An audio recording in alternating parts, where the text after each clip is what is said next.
আমাদের সমাজে অশ্লীলতা আছে না নাই?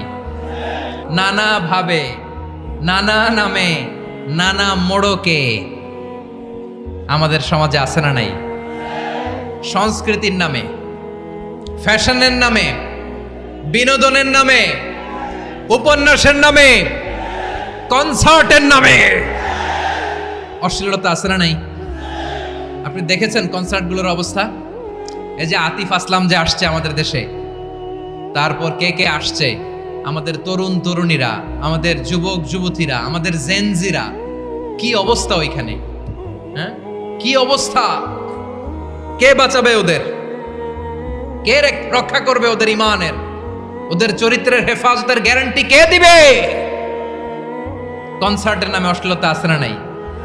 ছেলে মেয়ে একে অপরকে জড়ায় ধরতেছে, একে অপরকে চুমু খাচ্ছে প্রকাশ্যে, দিবালোকে, গণমানুষের সামনে।